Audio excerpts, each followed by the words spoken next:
Welcome to the Pride Perspectives radio show. This is Rob Darrow. My pronouns are he, him, and his. Our Pride Perspectives radio show is here on K-Squid, KSQD, every other Sunday from 5 to 6. You can find these recordings and updates on the Santa Cruz Pride website at santacruzpride.org and on the K-Squid website as well.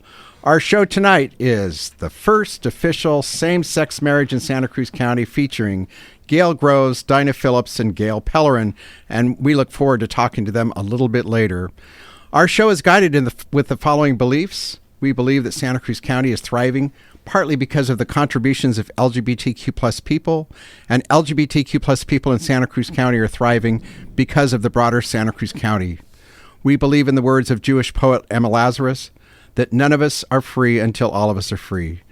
On this show, you will hear us refer to queer history and LGBTQ plus history. For us, these terms are interchangeable and refer to people who identify as lesbian, gay, bisexual, transgender, anywhere on the gender identity spectrum, and who they are attracted to. All are welcome to be part of this radio show. So I'm here on my own tonight with some guests here in the studio. Our last show featured Sharon Papo from the LGBTQ plus e-learning organization and Kristen Brown from the Santa Cruz Area Chamber of Commerce. Kristen and Sharon were talking about the upcoming event that we're having on Thursday called the Elevate LGBTQ plus Inclusion that will be on Thursday, February 23rd from 9 to 12 at Hotel Paradox. All business people, we hope to see you there. It was interesting when we talked with Kristen and Sharon. Kristen was on the Capitola City Council when they passed a resolution to fly the rainbow flag in June of each year. As the executive director of the Chamber of Commerce, she continues to encourage the importance of inclusive businesses throughout the county. Sharon is the former executive director of the Diversity Center and now CEO of LGBTQ plus e-learning, and they provide a range of training and consulting around inclusivity for businesses around the county and the state. Together they emphasize how much more profitable businesses are when they show visible ways of how they're inclusive of LGBTQ plus people, overall culture, and of LGBTQ plus employees. So hopefully I'll talk more about that at the end of our show because you can all be part of that. Our show tonight is going to focus on marriage equality in the United States, California, and Santa Cruz County.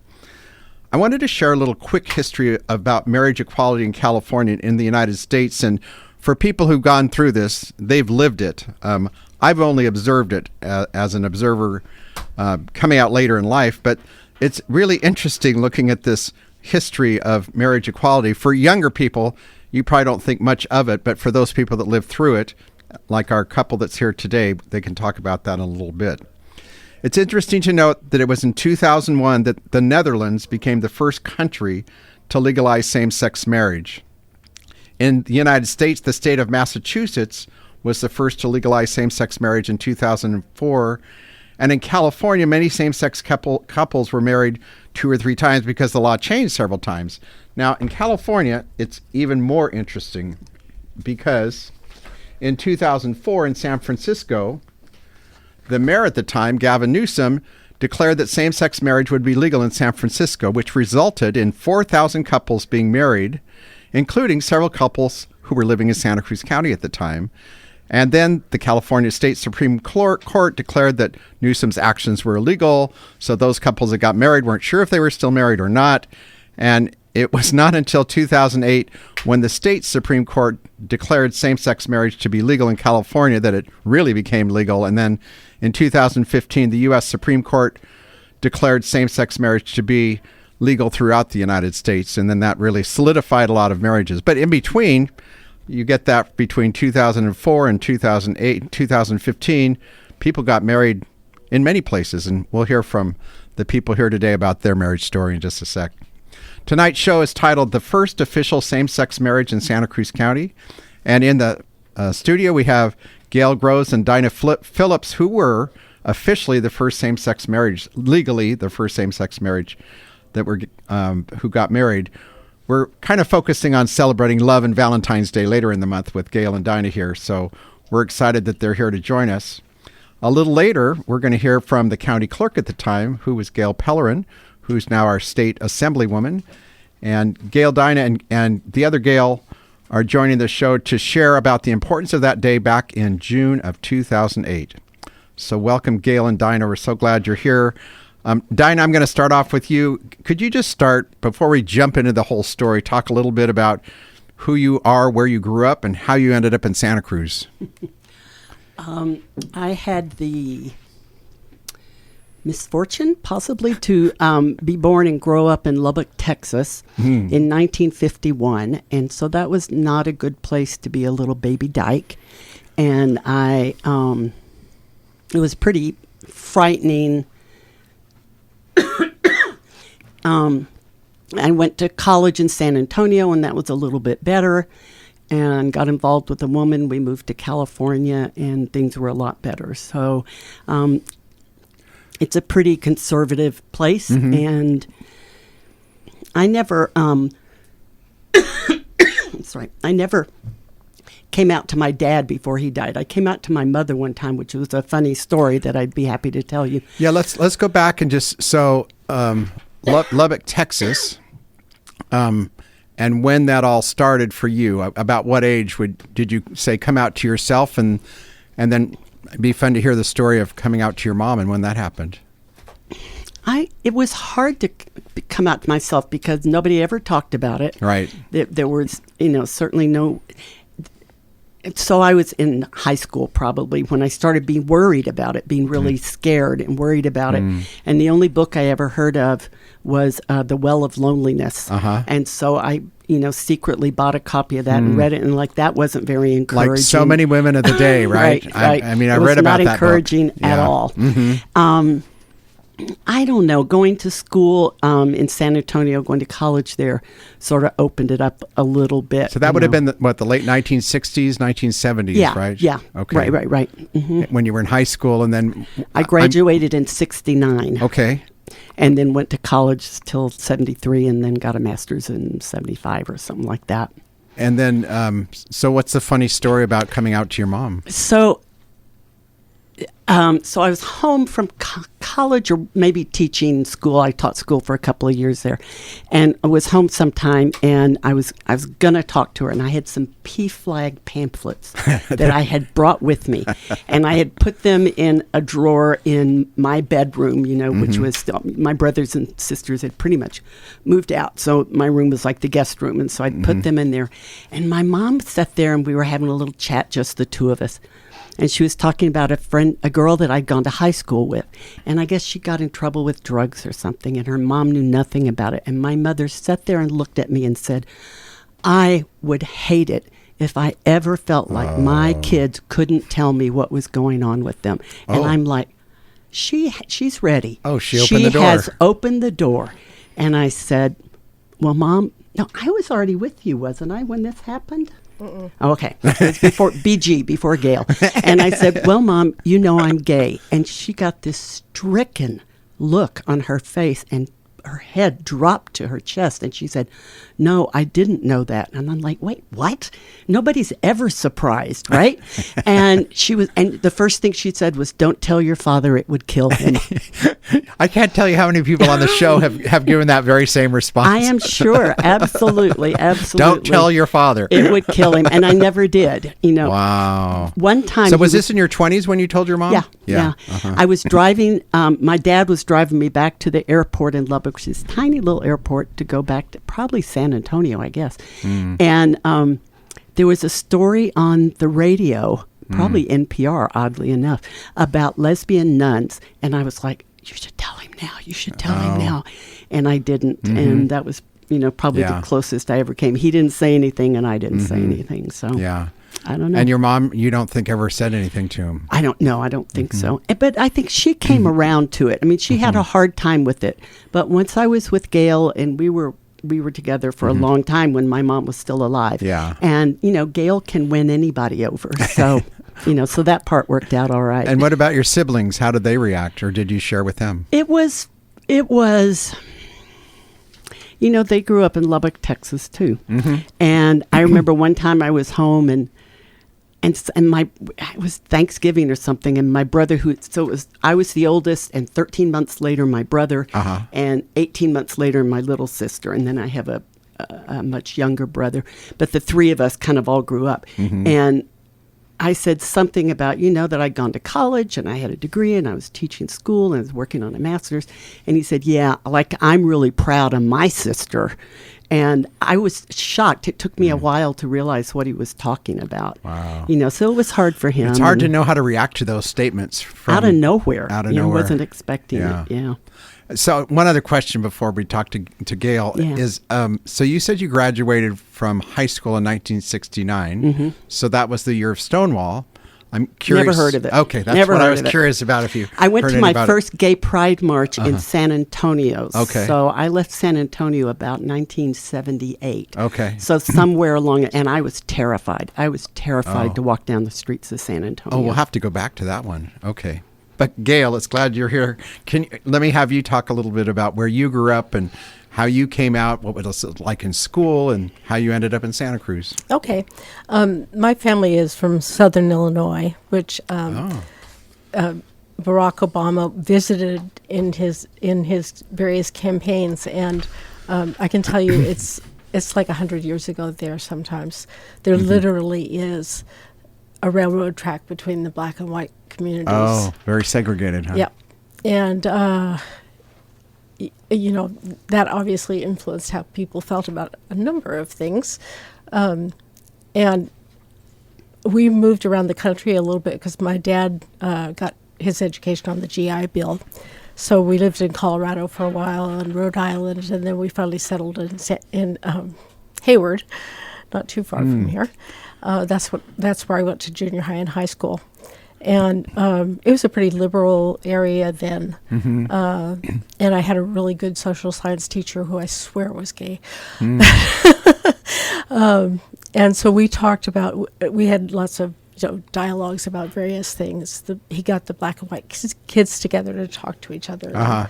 And my parents were fairly liberal. And I was an only child, so I tended to do various provocative things when I was entering my 20s. And, my dad by that time was married to his second wife. And at one point she just said, if you take it for granted, we will too, meaning my sexuality. Oh, and so that's how she referred to it. It. Okay. Yeah. And what did you say? I didn't say much. But I had a similar story with my mom. She and my dad got divorced when I was about 17, and she went back to Southern Illinois. And so we were talking, and, we were being very frank with each other and about various things. And I decided it was time to come out to her, so I told her I was gay, and she was like, what? So it was kind of the same thing. It was like she knew, something, but she didn't know that until I said that. And after they divorced, I hadn't seen her for about 4 years. So I was there having my first visit with her. And she was just, we didn't talk after that for about 2 months. Were you living in the same house, in the same city at the time? No. Okay. I was living here in Santa Cruz because I came here to go to school in 1971. Oh, you came to UCSC then, Yeah, huh? yeah, Okay. I was at UCSC. And the fact of her not talking to me was really hard for me because I just reunited with her. Oh. And so when we finally talked, she had come to a decision, and she said, people that live in glass houses shouldn't throw stones, meaning that she would not judge me. So after that, we were great. Back to regular times, huh? Yeah. She was a very loving person, and Dinah got the benefit of She was indeed getting to know her a little bit. And my dad was sort of impervious to the whole thing. He was a psychologist. I don't know why he didn't pick up on things, but when his second wife said that, then it was open season. I could talk about anything. I felt much more comfortable. Yeah. So when would you say you came out to yourself, and then it sounds like your conversation with your mom was during college, college years? I think I came out to myself when I was maybe 16, going on 17. Yeah. You talked about doing some things that were provocative. Can you share some of those? Oh, well, inappropriately kissing somebody at a wedding, or, things that caught people off guard a little bit. Out of the norm, huh? Out of the norm. And I became a feminist about the same time. And so that was kind of interesting as well. So by 71, I was here in Santa Cruz going to school. And I left to go to Germany for a couple of years. And when I was in Germany, I fell in love with a woman that was in a group with me. We were in consciousness raising groups, and we also did. There was a women's center. We did demonstrations of how to look at your cervix. So did we in San Antonio. Yeah, Those were the days. I understand that's really important for women. Know your body. Anyway, I just remember that. So I was in Germany for a couple of years. Now, was this during college or was this after college? During college. So this was part of an internship, or you just took some time away from college? I had wanted to go with the year away program through UCSC, and then I ended up not doing that, but I ended up applying directly to a university in Freiburg because I was in love with my German teacher. It's funny how those things happen. I don't know. What language do you want to study, right? Yeah, exactly. And she went every year to Berlin, so, I had to go to Germany. And I lived there for 2 years. Yeah. And I'm assuming you learned the language then? Oh, yeah. I had already learned the language. Okay. Thanks to my German teacher. Right. But a good teacher could do a lot for a student. Yes, that is true. And so I knew I was a lesbian, but I didn't even really refer to myself with that language at that point in time. Just that you knew you liked other women. Yeah. Yeah. And when I came back, I had horrible feelings of loss leaving this woman in Germany. Oh. And it was very painful. And then I came back to Santa Cruz and finished my education at UCSC and got my master's at San Jose State in women's studies. And when I was 29, I was doing. I was in a class. Well, I had done a number of martial arts, I should say. I'd done judo for a long time. I had done taekwondo when I was in Germany, and then I started doing aikido. Because my judo teacher stopped teaching and left the area, and at that point in time, I was living in a little apartment over by Galt School, and the woman that was teaching the Aikido class had heard that I needed a roommate because somebody had moved out, and referred me to Dinah Phillips. Oh, so that's how that happened. That's how we met. Now, before we go back to that, I'm just curious. While you were at UCSC, you said your major was women's studies, and you talked about the feminist movement and all that. And I know that at UC Santa Cruz, there was this huge feminist movement or development or whatever we want to call it. Were you part of all of that? I mean, because women's studies just had started right around that time, right? Yeah, it was about to start. I don't know if everybody knows this, but at that time at UCSC, and this may still be true, you could teach a class as a student. And so I signed up to do that, and I called it Women's Liberation. And then the school decided it was going to be called People's Liberation. So that was kind of interesting. But basically, we read Susan Sontag, we read all all the writers that were writing feminist tracts at the time. And it had both women and men in it. And that was kind of interesting as well. So, I was not just involved. Right. But in some senses, I was one of the people starting some of the things that were happening. The women's studies. And of course, when you have to teach a class, you learn the content pretty well, right? Absolutely. And then it validates, who you are as well, right? Yeah. So, do you remember how many students you had in that class? Oh, there were probably 24. Wow. Yeah. That was a lot. And I mean, I hear stories about that time period. I wasn't living in Santa Cruz at that time, but it sounds like a really vibrant, exciting time especially for women at the time. Yeah. Well, there was a lot going on in the community. There was a women's center where the restaurant La Posta is now. Right. And there were a lot of dances, and, people had spent a lot of time there with each other. And so that was when the community kind of gelled around certain people that would be. Oh, great. So what year was it that you needed a roommate? 1982. 1982. So we're going to take a break and then come back and hear about how Gail and Dinah first met and the journey after that. So we're going to take a short break and we'll be right back. And I'm Rob Darrow. I'm happy to be here tonight with Gail and Dinah, who were the first legally married couple in Santa Cruz County. And we're excited that you're both here. We were just starting to talk a little bit about when you two first met. But before that song, would you ever sing that song to each other, go into the chapel and we're going to get married, or any of that No, stuff? we never even thought about marriage at all. Oh, really? As soon as fly to the moon with my own wings as ever think it was possible to get married. We never dreamed of it. We never dreamed of it. It was because it was never thought it was about it. impossible. So you meet up, but you end up being roommates, and then take me a little through that journey of getting to know each other. It was a short journey. It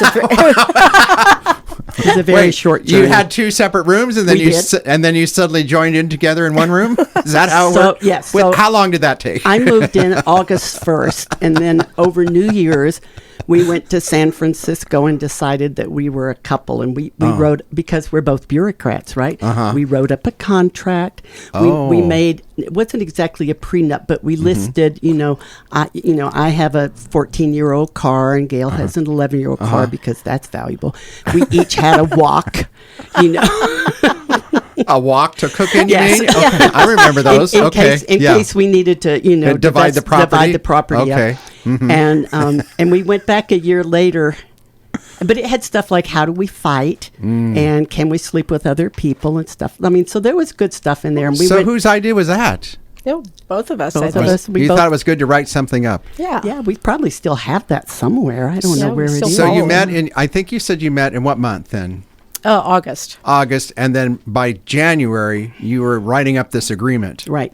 I mean, there must not have been a template out there. Well, to do we that. didn't There need was a no U-Haul, did internet we? or any of that stuff, That's right? There was a thing that 10-Speed Press put out Oh, really? about like life documents, like how to write your will, how to write a partnership You must have read that agreement. somewhere. Yeah. How to fix your bicycle. We didn't read that part. But there was something about how to set up a partnership agreement. Oh. And it's the kind of thing that led into domestic partnerships and the legal structure that was formed around that. But we never thought about marriage. And you said 1998 when you first met? I'm sorry. What year was 82. it? 1982. Wow. For you children out there. You're right. So you write all this up, and so then you're a couple, huh? Yeah. Yeah. And did you tune in to the other lesbians around Santa Cruz? In that time, my understanding in the 80s and 90s that Santa Cruz was known as the lesbian capital of the world. So I moved to Santa Cruz in 1980. And didn't know anything about any of these wild women. But you knew you were a lesbian then. Yes, I did. Yeah. Gail was already here, and she welcomed me into this wild world of lesbians because she was very involved with it. But you didn't know her till you became a roommate, right? Correct. Okay. Yeah. So tell us about the wild world of lesbianism in Santa Cruz then. Well, there was the Women's Center. There was a women's paper, Matrix. Matrix, right. I worked on Matrix. Oh, you did? Mona's Gorilla Lounge. Mona's Gorilla Lounge. So you go out to all the bars? Yeah, all the bars. What else did we do? Well, you were in Women Against Rape. That was a big part of your stuff. Yeah, I was part of Santa Cruz Women Against Rape. Didn't that grow out of UCSC Women's Studies somehow? No. That was separate. Okay. And started before then. So we were involved in a lot of different things like women's that. judo. Women's judo. There was a real locus around this one particular teacher, Kalel, and a whole bunch of the people that were part of that lesbian contingent were her students. And so we formed part of that. And then in 1987, right before Dinah and I got together, a friend of mine, Denise Kenyon, and I published an anthology of self-defense success stories. Oh, wow. And so we got stories from all over the U.S., from both lesbians and not lesbians, of self-defense success stories. And she was on Oprah. Do you still have that book somewhere? Yes, of course. Well, we should share that at some point. I mean, and I'll just say that in my research about the LGBTQ plus history in Santa Cruz County, what comes back over and over again is how literate the population here is in Santa Cruz in general, but the queer community over and over again, articles, books, poetry, I mean, whatever. I mean, important people and all that sort of stuff. So okay, so you get together, and so that was, you said 87, but then you get together in 82. 82. You were together in 82. Oh, we were, yeah. Oh, you were already, okay, got it. That's what I was. So Dinah, do you remember, I mean, you would go to all these things with Gail? Yeah.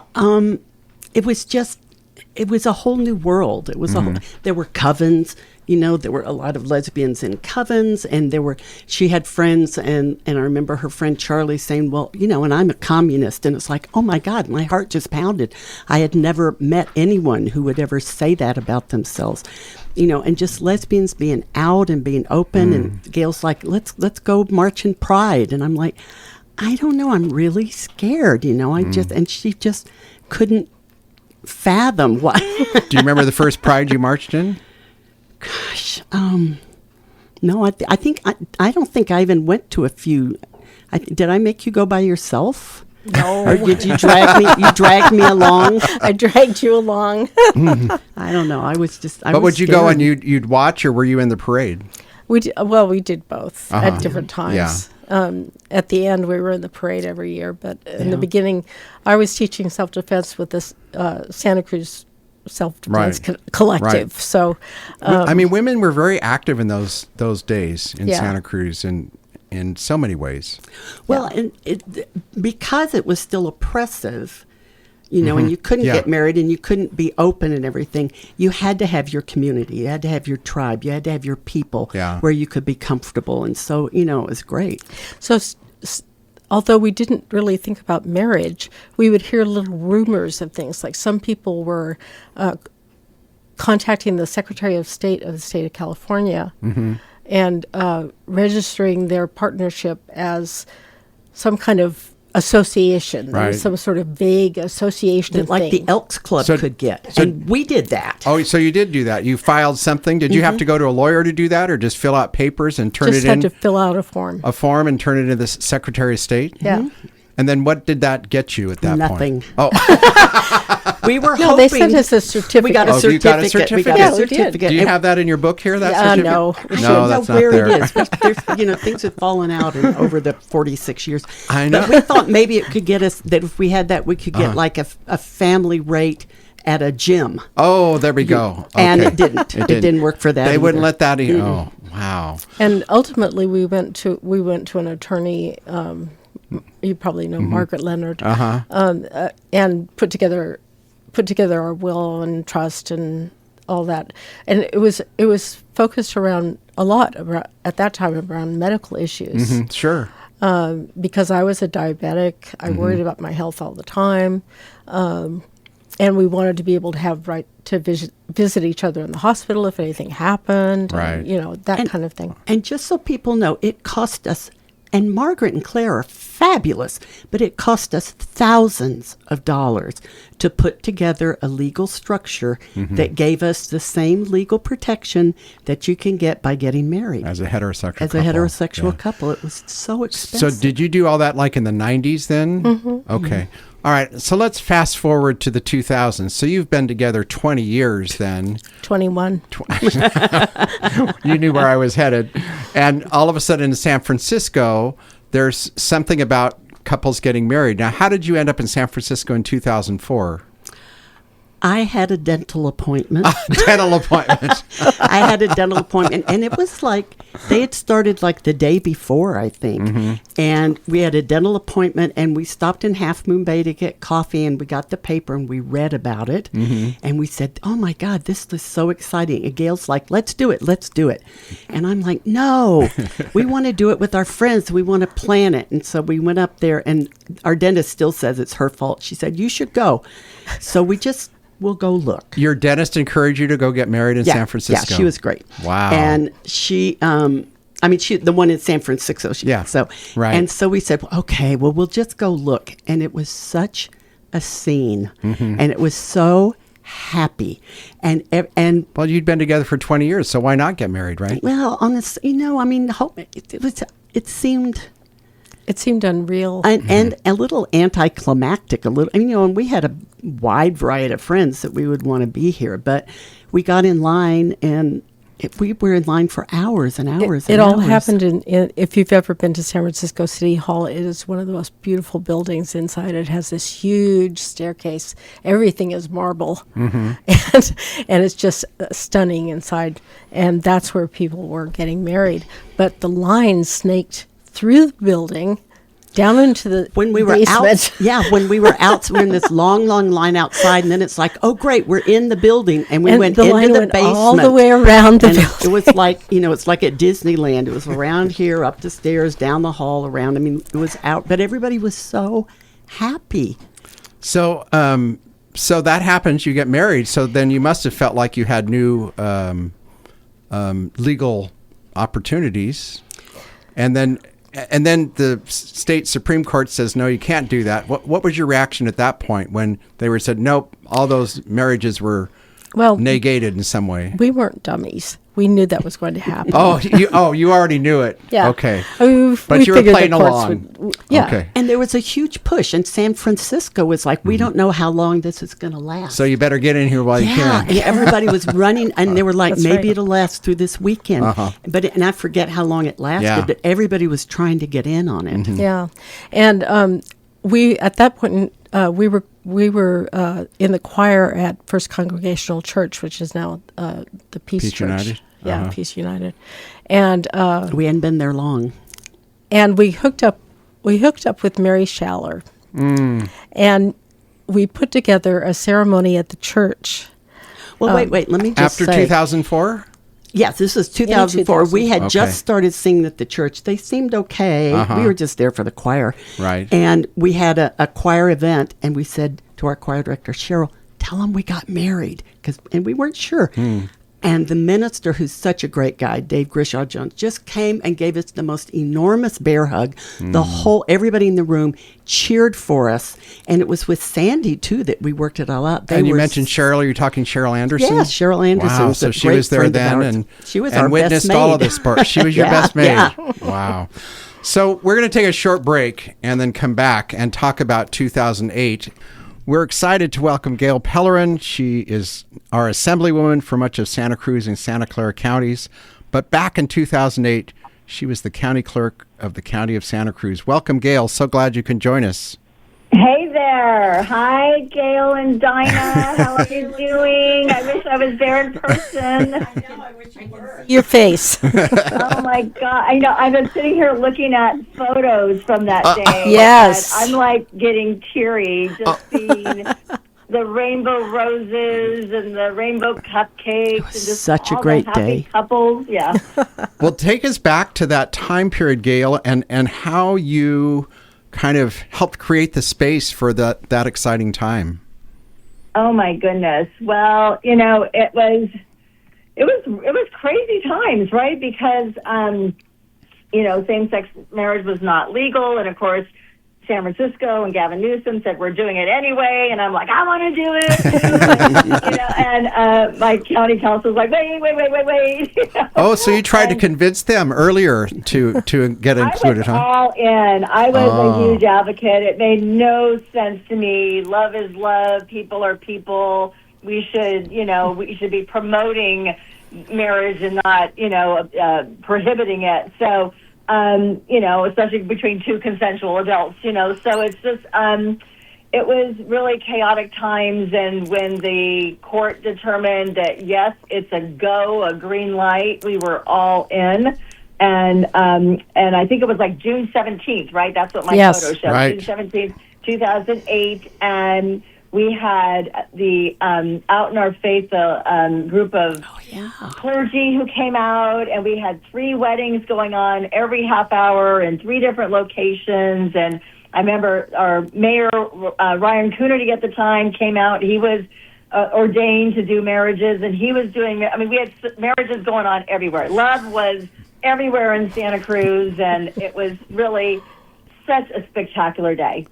Well, so before we go into the rest of that day, I'm just curious for you, what caused you, in your background, caused you to be such an advocate for same-sex marriage and marriage in general? It's kind of interesting. I was raised by very conservative parents. What part of the country? Here, California. Okay. And, I was born in 1962, and my dad did not believe women should go to college even. Oh, wow. So I worked since I was 13. I paid my way through college, and, I really found my voice and found my purpose and found my politics, my values when I was at college. And I just really have always supported people loving each other, and it doesn't matter, whether you're male or female or same sex, or, it's just a beautiful thing to see people who find their person that they want to spend the rest of their lives with. And maybe I'm just a hopeless romantic. And, so it's always been part of your being then. I love doing weddings. I love hearing people's stories. And of course, with Dinah and Gail, the decades that they've been together, and so many other people that day who'd been together for, 30 years or more. I think I cried at every wedding I officiated, to tell you the truth, because it was all so incredibly beautiful. And I'm actually finding this old article where Dinah had talked about being like it was the Wizard of Oz, where everything suddenly turned into Technicolor. Yep. And I told you that, it's clear to me we're certainly not in Kansas anymore. And, it was just such a beautiful and lovely day, and how heartbroken I was when Proposition 8 passed just in months later in November. And I think we ended up doing a wedding that night, before it took midnight. effect, huh? Yeah, to get a couple married, and then kind of battled with recorder to get that damn thing recorded, because it was a legal marriage. And it's just something that's always been very important to me. And maybe it's because I was raised so conservative, I went the opposite way. But it just seems to me like even today, where we're seeing attacks on our LGBTQ plus community and threats to, all the rights and values and that we've fought so hard for. It's shocking to me to hear what people are thinking and saying today. And we just got to continue advocating and locking in these rights. We passed, Proposition 3 and 2024? Right, Proposition 3, right, yep. Yeah. And in fact, when I was interviewed by the League of Women Voters when I was running for office, they asked me what would be my first bill. And I said, I want to do an ACA to codify same-sex marriage. And Evan Lowe was a sneaker. He was listening in on my interview. Is that how it happened? And no, but that was his idea too. He's like, well, that's what I'm doing. So I remember us talking and how we were so in sync on that issue. And of course, Evan Lowe did it, and it was enacted into law. And hallelujah, yes. Yeah. Yeah, for those that didn't know, Evan Lowe was an assemblyman at that time and helped carry this forward. But let's go back to that time of 2008.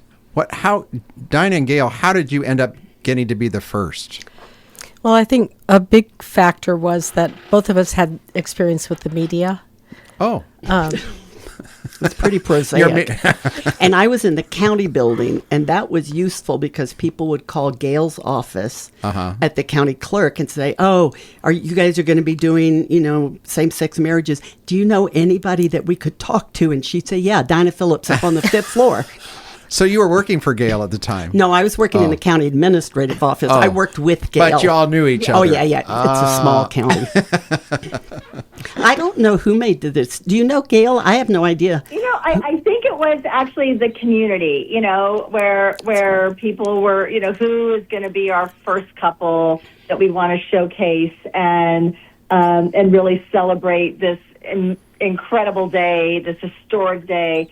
And you two were it, and it was just absolutely the most incredible day. And I mean, just like I said, looking back on the photos, it's just bringing back so many great memories. And although I can tell you a funny story, my last couple that day, and I always ask, what's your story? How'd you meet? And how long you been together? And this last couple that day had been together 3 months. Oh. And I was like, whoa, and I was telling this story to a colleague of mine who's in the LGBTQ caucus, and he says, were they women? And I said, yeah, they were. and apparently that's a thing. So. That's what it was for us, 3 months, and we were in. Move your toasters in together. And I hope they're still together, that last couple. Well, I'm thinking that day is an important. I mean, Gail Pellerin, hearing you describe it, I imagine that's a really important day that you will always remember, and I'm assuming that all the couples went through it. Is an important day in all of your lives, huh? It was wonderful. It was wonderful.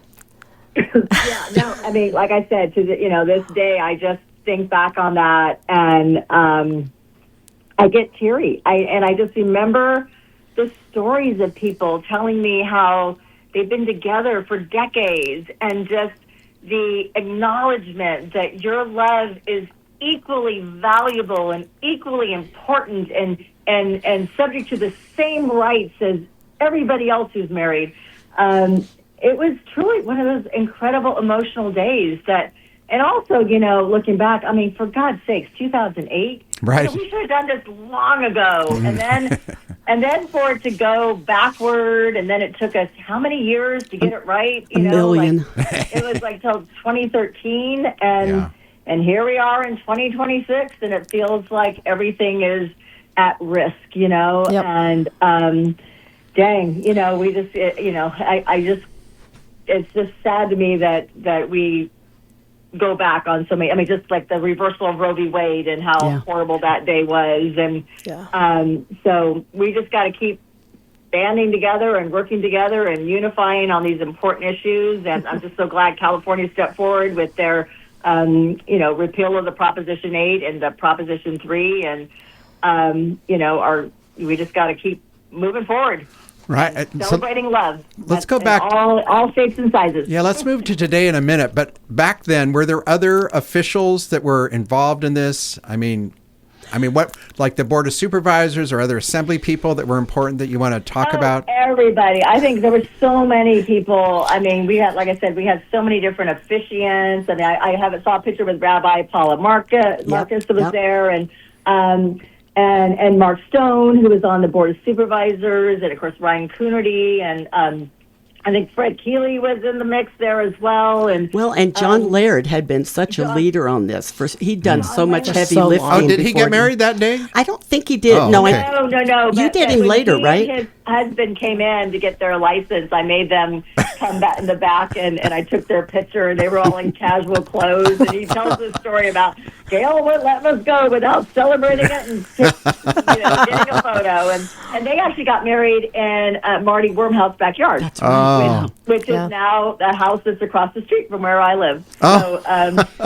So, full story there, full circle. But, Yeah, I mean, there were so many people who jumped in. I mean, I think people donated the rainbow roses, people donated rainbow cupcakes, and I remember the year before, I marched in the Pride Parade, and I had a sign that says, "We want to marry you," and I had the whole board of supervisors carrying that sign for me. And people were shouting out, "I want to marry you too!" and that was a beautiful thing as well. And then when I got back to the office, I put that sign up in front of my office. It was a big one, right? So I had a ladder, and we posted it high above, and I wanted it to be there as a beacon that this has got to be happening in our state and our nation. And I got in trouble by the DA, and I said, "Well, I don't have a ladder; I can't take it down." And it eventually came down. And I don't know where that sign is, but we should put it up again. Well, good. So you brought us to present day. So just take a minute to say to the people listening. I mean, like you said, here we are in 2026. Kind of facing these challenges. What do you want to say to younger people who are hearing this about what the Assembly and state legislature are doing to protect all of us? Oh man, we are working hard every single day, and it is, you got to get out, you got to register, you got to vote, you got to make your voices heard. Democracy is extremely fragile. Our rights are extremely fragile. We cannot take anything for granted. But dang, there's so much hope out there. There's so many people out there that are all working together and all working in unison and supporting each other. And we want to move this, to keep our state afloat with all the rights and everything that we fought so hard for. I mean, from marriage rights to offshore oil drilling, and I mean things that we've really worked so hard for in California, and that are under attack by our fascist government in D.C. So just don't lose hope, because we are all in this together, and we believe in this next generation. I just came out from the Democratic Convention this weekend in San Francisco, and our young Democrats are incredible. And they are a force, and they are ready to take over. And we just got to give them the space and the support to move in the direction that they want to move, and continue to fight for the rights that we have held so close to our hearts and have fought so hard for. So we're all in this together, and do not give up. Thank you. And I'll just say, on behalf of the LGBTQ plus community across Santa Cruz County, we just so much have always appreciated you, Gail, and your advocacy over the years. Is there any final words you want to share before we have to close out our show? Just the importance of, in today's world, we really need to be focusing on kindness and love and gratitude. And, I think, like I said, just looking back on the photos today, hearing Dinah and Gail's voice today, and yours as well, it just really fills my heart and inspires me to continue to do this important work. So thank you for the opportunity to be on your show, and this beautiful trip down memory lane, and just look forward to many more years of love and happiness ahead for everyone. Thank you. Thank you for being here tonight, for sure. And Dinah and Gail, final comments from you. One thing I wanted to say is that we weren't sure that getting married would change us. And what we found almost immediately is that it did, in a very positive way. And I think it just sort of cemented our relationship in some ways. It was strange. We'd already been committed. We all loved each other and everything, and, we're in it for the long haul. But for one thing, it was just easier, to just say my wife. You talk to someone on the phone, my wife, like that. But I just want to say, Gail Pellerin believed in same-sex marriage years before I did. Every year she would go to the Board of Supervisors and say, someday I want to be able to issue same-sex marriage. And I'm going, that girl is smoking crack in the bathroom on the 5th floor. I don't know what she's going on about. That's the most ridiculous thing I ever heard of. And sure enough, it came to pass. And so when Gail Pellerin tells you there's hope, you should listen to her. Yep, we believe you. Oh, that's so sweet. Thank you.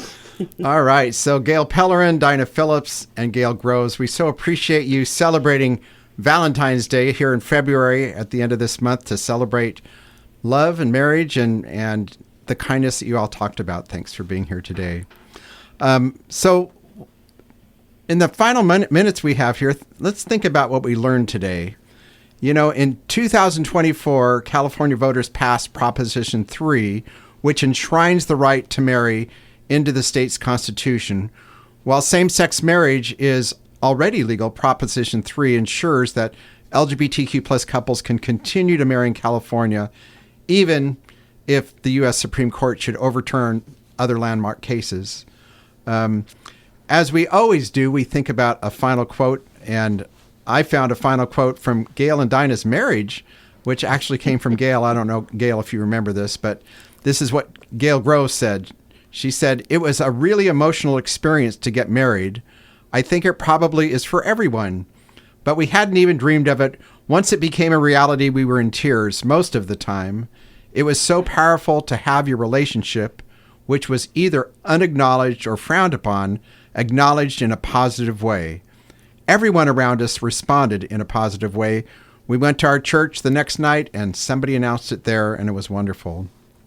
And then Supervisor Mark Stone at the time said, "Today is significant because finally, any two people can present themselves to be treated equally in California, and we all will honor that."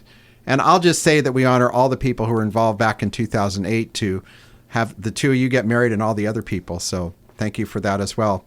Our upcoming events, as I mentioned at the beginning of the show, is the Elevate Business event, Elevate Inclusivity Business event on Thursday, February 26th at Hotel Paradox. You can register now to sign up and join us. There's a continental breakfast. Just go to the Santa Cruz Pride website and you'll find it there.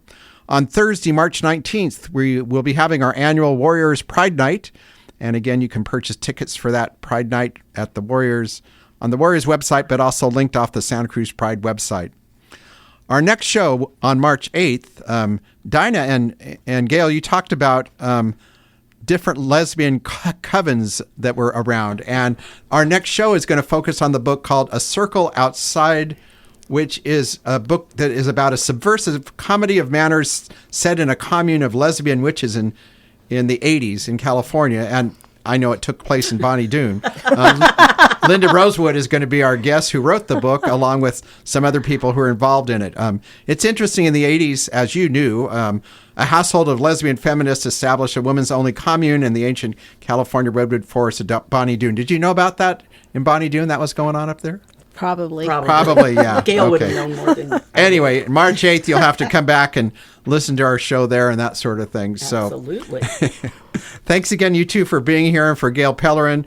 Thanks again for listening to the Pride Perspectives radio show, conversations and stories to celebrate the LGBTQ plus culture and history across Santa Cruz and Monterey counties here on KSQD.